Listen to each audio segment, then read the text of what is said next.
ऐसे ढूंढ बोले। ये जो हमारे हाथों में फूलों का गुलदस्ता है, ये हमारे पाँव के छालों के आगे बहुत सस्ता है। ट्रस्ट मी, 11 साल मुझे अगले महीने वेस्टीज में हो जाएंगे। वेस्टीज की बदौलत कॉलेज से निकलने के बाद कभी जॉब नहीं करनी पड़ी। वेस्टीज की बदौलत बॉस नाम का प्राणी कभी जिंदगी में नहीं आया, और उसका सिर्फ एक ही रीजन है। मेरे से अगर कोई पूछता है ना वेस्टीज में कामयाब होने के लिए क्या करना पड़ेगा, तो वेस्टीज को जॉब की तरह करना पड़ेगा। वेस्टीज को जॉब की तरह करना पड़ेगा। सुबह निकलने का टाइम होना चाहिए, रात को आने का टाइम होना चाहिए, पीयर प्रेशर होना चाहिए। आपके वहां पे भी एक टारगेट होता है, यहाँ टारगेट लेके काम कीजिए।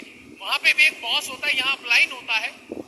सेम एक जॉब की तरह मैंने वेस्टीज को किया, और जिस दिन वेस्टीज को ज्वाइन किया, अपने आप से एक वादा किया, 3 साल मैं नेगेटिव नहीं होऊंगा, 3 साल मैं डिमोटिवेट नहीं होऊंगा, और 3 साल मैं ऑन ऑफ नहीं होऊंगा।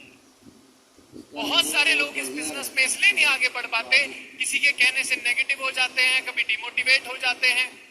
मेरा एक डाउनलाइन कहता सर मैं डिमोटिवेट हो गया था, तो मैंने कहा कोई अच्छी सी भारी मुद्रिका देख के उसके सामने आ जा, अच्छे से ही हो जा, ना रहेगा फोन, ना बजेगी टोन। मैं आज तक नेगेटिव नहीं हुआ, मैं आज तक डिमोटिवेट नहीं हुआ। मेरी माँ ने मुझे एक चीज सिखाई है, बेटा जिंदगी में पैसा कम कमा लेना, किसी की बद्दुआ मत कमा। इसलिए हम कभी लालच और इन सारी चीजों में नहीं पड़ते।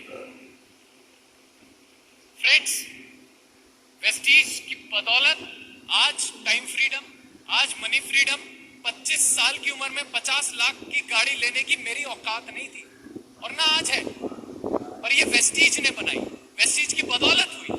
बहुत सारे लोग ये कहते हैं कि सर मैं पहले वेफ में आया था, मुझे ब्रॉन्ज की ट्रॉफी मिली थी, और मेरी आंखों में आंसू थे। आंसू इसलिए थे क्योंकि अभी जब आप ब्रॉन्ज की ट्रॉफी लेने आओगे ना, तो ऐसे मिल रही होंगी जैसे रेवड़ियां मिल रही हैं।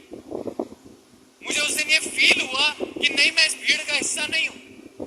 मेरी आंखों में आंसू थे। अगले वेफ में मैं स्टार की ट्रॉफी ली, उससे अगले वेफ में मैंने डायमंड की ली, उससे अगले वेफ में मैंने क्राउन की ली। मैं हर बार अपनी भीड़ से निकलता रहा, और यहां पे पहुंच गया। मेरे से दोस्त बहुत सारे लोग ये पूछते हैं, सर वो आ गया, वो चला गया। अरे किसी के आने जाने से मुझे फर्क नहीं पड़ता। और इन सब पीएमसीएम की 2 खूबी बता दो, जानना चाहते हो? मुश्किलें सबकी लाइफ में आई, आपकी लाइफ में भी मुश्किलें आ रही है, ये सुन रहे हो?